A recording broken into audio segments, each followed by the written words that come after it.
Hello, good day guys. So ngayon ipapakita ko sa inyo yung ating bagong updated. So okay, start tayo sa dashboard natin. So na-add natin tong coverage area. Then meron na rin siyang ticket. So para saan ba tong ticket? Yung ticket guys, yan yung parang job order. So ito kasi kung napag-try kayo ng Globe apps, so di na sila tumatanggap ng calls. So puro ticket na lang yung ibibigay. Yun yung job order. So para less stress to sa inyo kasi minsan pag tumatawag yung client naririndi na kayo sa kanilang mga sinasabi. Okay? So para iwas naman sa ganun, padaanin nyo na lang sila siguro sa ticketing. So doon lahat ng job order nila kung may sira, doon nila papadaan dito sa pending ticket. So ano pa yung manaad natin? So mapapansin nyo, nag-add tayo dito ng send WhatsApp. So pwede na kayo mag-send ng message dito ng manual. So dati wala ito. So naka lang siya. So pwede kayo mag-message ng automatic din dito. Sundan nyo lang to. Yung mga rules ko na para kung gusto niyo ng bold, italic, then yung space. So yan yung gagawin niyo. Then sa general, so mano-mano send lang ito. So pag nag-send kayo, kasi unahin nyo lang number dyan, yung 63, yung Philippines natin na code. Then yung number. Then yung message nyo dito. So automatic po yan. Mag-send yan sa kanila. Via WhatsApp po to May note naman tayo dyan, WhatsApp. Yan yung na-add natin. So ano pa yung na-add natin? So dito sa bill, meron na tayo mga selected. Ito, nag-add tayo. Ito, nag-add na rin tayo ng P-selected. So yan, papakita ko yan mamaya. Okay? So ano pa yung na-add natin? Meron na tayong help center guys. So ito. So pwede kayo mag-create ng ticket sa inyong mga client. Ayan, pwede na. Help din category. Pwede kayong gumawa ng mga solution na. Meron ako na ready dito. Ayan, yung pinaggagawa ko. Ayan, i-edit nyo na lang yan guys. Kung gusto nyo i-edit. So kayo na po bahala. Pero ilalagay ko po yan sa inyo para alam nyo din yung i-edit nyo na lang. Then dito, then yung solution. Ayan. So okay. Ayan. So edit nyo na lang. Na-add natin yan sa ticket. Then sunod, meron na tayong automatic na pag-create ng bill via Microtik. So di na kayo magmamanual or sa billing system. Automatic na siya mag-create ng bills. So para di na kayo mahirapan pa. Then nag-add tayo ng rules management. So sa rules management guys, so ito yung mga requested din. Ito kasi guys yung update natin yan, requested yan ng mga clients. So pag may mga request kayo, pwede naman. At magawa natin siya ng paraan. So ayan, meron na siyang rules kung ano mabubuo ng operator. Okay? Then eto, nag-add din tayo. Naglagay na tayo ng check bills. So mamaya ipapakita kung ano yung purpose niyan. Okay? Next, arrangement. So meron na tayo dito ang terms and condition. Para yan sa registration. Okay? Then sa user, kung dati tatlo lang yung nilagay natin, ngayon meron na ang technician. At kinagandahan, nakaano na siya, separation na siya. So para pag kinilik ito lahat ng customer, lalabas dyan. Then kung lahat naman na lahat ng operator, lalabas yan. So may mga ginawa ng operator, pwede rin kayo mag-add dito. Ayan, ng operator. Okay, so test muna tayo guys. So ngayon, meron akong ginawang client na. So ito yung update natin. So ngayon ipapakita ko sa inyo yung sinasabi kong pag-generate. So dito, yung date create, set mo yung date niya. So ako kasi igagawin ko na lang siyang 13. Ngayon gusto kasi itetest natin eh. Okay, then generate nyo siya. Okay, then save. Okay, then ito, copy nyo yan. Copy. Then punta kayo sa Microtik. Then Ayan, scheduler. Then, new terminal. Then, paste nyo siya. Okay?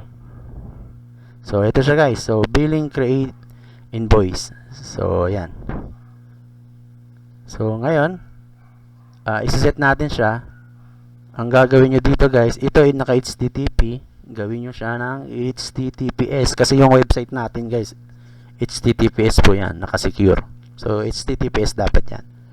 So, ngayon dito, kung gusto nyo monthly yung generate nya, so gawin yung 30. O, depende sa inyo kung gawin yung 28. So, nasa inyo yan. Ako kasi one day, kasi gusto ko lagi daily yung pag-create nya ng bill.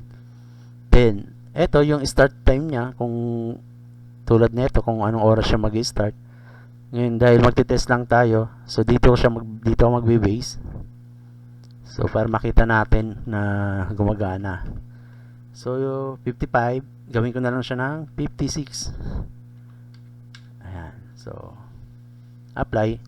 So, round count, 0. Then, pag nag-56 to, dapat mag-create to ng bill. So, balik tayo sa home. So, 0 yung bill. Meron tayong dalawang customer. So, dapat mag-create niya ng dalawang bill ngayong October. So, sige. Antayin natin siya guys. So, ito. So, dapat mag-56 yan. So, pag 56, dapat mag-create agad yan ng bill. So, testing natin guys. So, antay tayo ng may ilang segundo.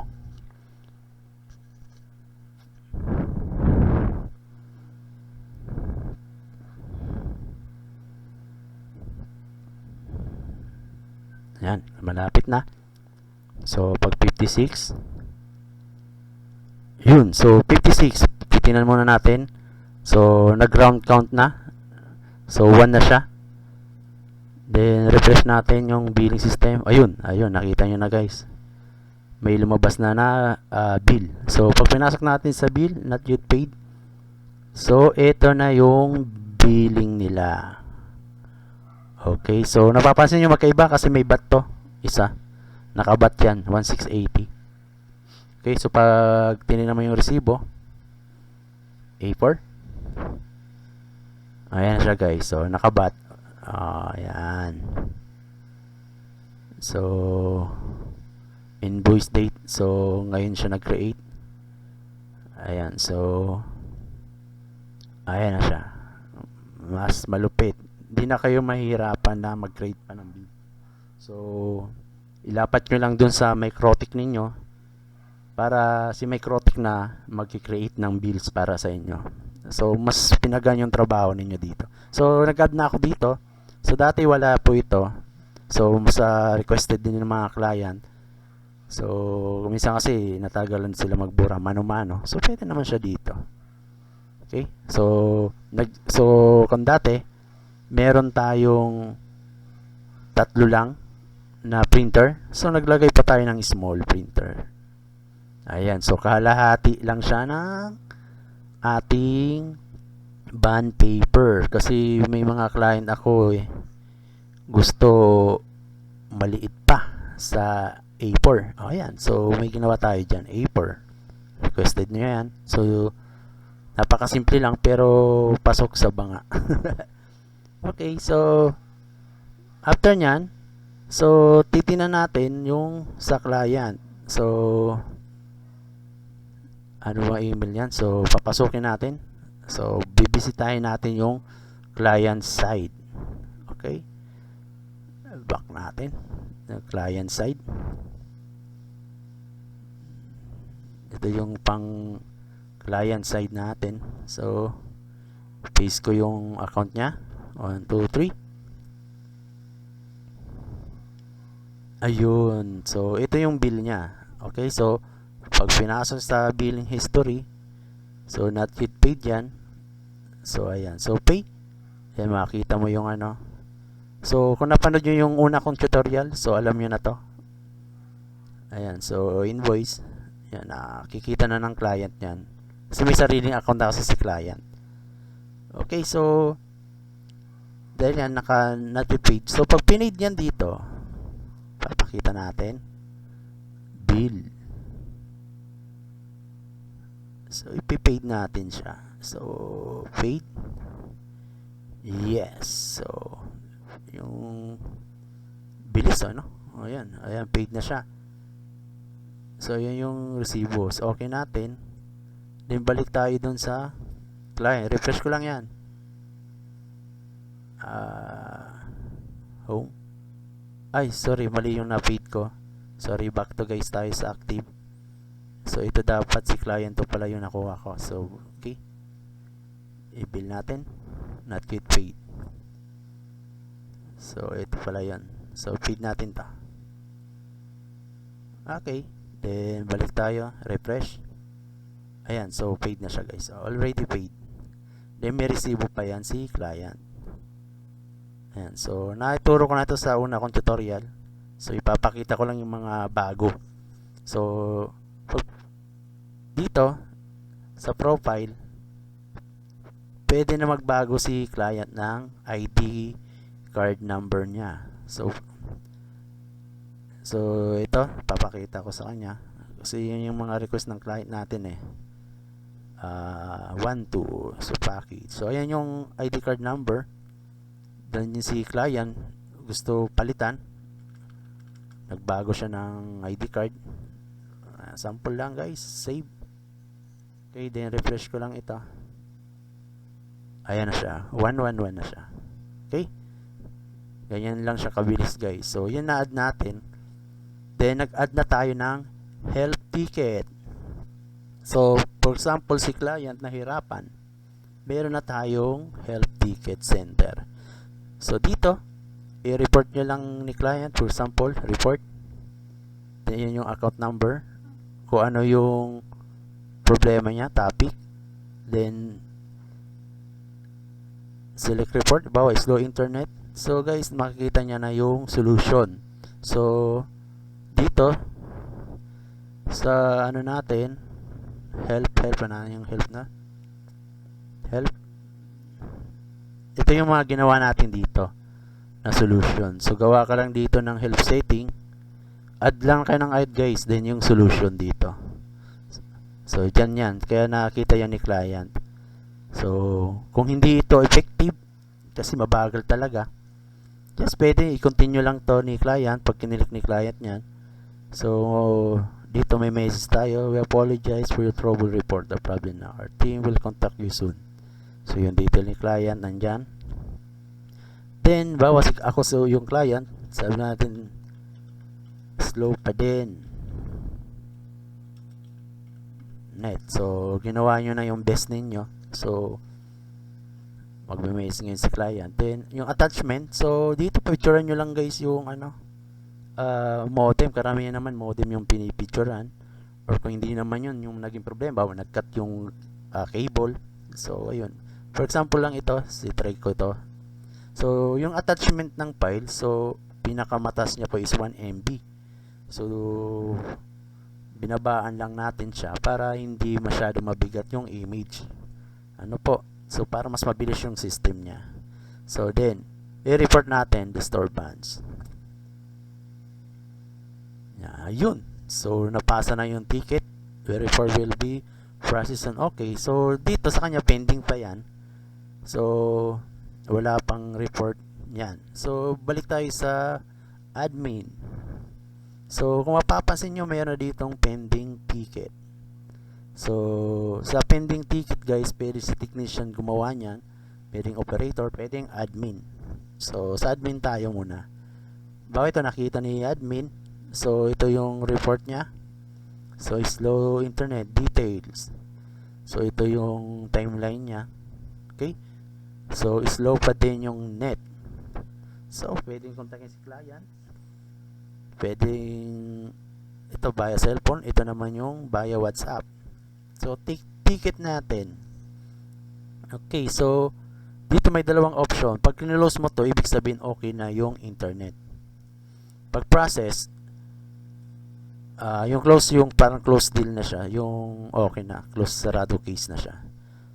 So, dito pwede kayong maglagay ng message sa client. So, bahala na po kayo kung anong ilalagay ninyo dyan. Okay, so pwede English, pwede Tagalog. So, kayo na po kung mayroon na kayong format na message dyan para mas maganda, pwede po. Okay, so sige, on the way ng tech, ganyan. So sample lang naman yan. Okay, so save. Okay, so naano na yung timeline. So makita update by Brian Onoya, ako yung administrator. Then on the way yung tech. So ngayon pag refresh natin, so dati pending, ngayon siya process na siya. Okay, so pag home niya, lumipat na siya dito, naging process na siya. Okay, ayan, para na detail siya. Ayan, so pag kinilik ni client, so makikita niya yung update niya. Okay, na-receive na nga ni admin. So ayan, so minsan dito may rights din si client ninyo. Kung okay naman na yung item, ay yung pwede niya nang i-finish yung i-close na siya. Okay, so kung wala naman, so ganyan lang siya, si tech na yung mag-update niyan, or ikaw, depende. Si operator meron din ganitong setting. So for example, on the way na pala yung client, okay na, on the way na yung tech natin, okay na pala siya, so it's back to normal. So message ko lang, bala kayo kung ano mga message dyan, pwede naman Tagalog. Okay, so pag ni-yes niya yan, close na siya yung ticket number niya. So pag inom mo, ticket done na siya. Okay, so ganyan lang siya kalupit guys. So na ano na siya, di ba? Mas unique. So ngayon pag billing, okay, dito sa help ticket, so this order history, so nakikita niya yan guys, yung mga ticket. So maganda rin to, at least nakikita nyo yung mga niya, naging support nyo. So malaking help din ito, kasi request din ito ng ibang client, kasi meron silang technician na taga-punta na sinasahuran nila. So ito yung nagiging report ng mga technician. So wala nang call, direct na lang siya, puro ticketin lang. So ayan guys yung na-add natin. So napakalupit. Ngayon, back tayo. Si operator, nag-add na rin tayo ng operator dito. User, so meron na tayong operator. Okay, so okay dito, ilalagin natin ito pang operator. Okay, so tapos tayo sa client. So operator naman tayo. Okay, so sa operator, kinaganda nito guys, pwede nyo i-maximize yung mga rates niya. So dito yan guys, role management.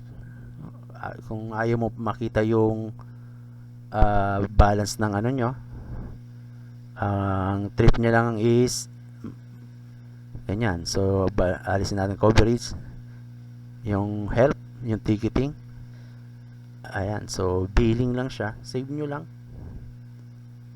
Okay, so balikan natin yung refresh natin. So tingnan natin yung rates niya. So ayan na lang. So bawa ito yung customer, alisin natin, save. Okay, so refresh natin. Ayan, so wala na. So pwede nyo siyang alisin kung ano yung mga rate niya. Ayan, gusto nyo is mag-billing lang siya, pwede. Ayan, so save nyo lang. Ayan guys, so nakikita nyo lang siya. Okay, so ganyan lang siya kadali yung ano niya. So naglagay na tayo. So requested ng client niyan na lagyan ng ganyan, kasi meron silang mga secretary at iba-ibang ano. So ayan, yun yung na-add pa natin. Then so yun,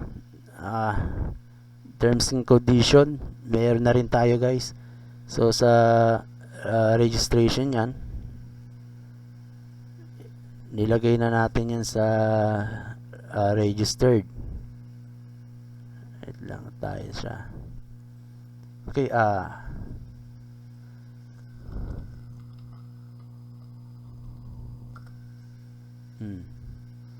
dito sa terms and condition. So pag kinilik yan, ayan. So kayo na po bahala maglagay ng condition nyo dyan. So balik tayo. So active tayo. Ngayon, yung check bill na sinasabi ko, meron na rin tayo guys. So i-check natin yan. So ito yung check billing natin naman. For example, ito yung account. Yan, pwede sila mag-check ng bill. Bago ngayon, October, check natin. So, bayad na siya. So, wala naman itong mga bill pa tayong ginawa. Ayan, just not paid. So, na-review na nila guys yung kanilang ano. So, try tayo sa mga mag-bill tayo. Manual. Ito yung manual bill. Pangkalahatan ko na lang siya. All. Ng November. Gawan ko na siya ng November. Okay, so ayan. So check bill natin siya ng, ito yung account number pa November. Check. Ayan, so ma-check bill niya na rin. So guys, napaka ano na siya. Ganda na.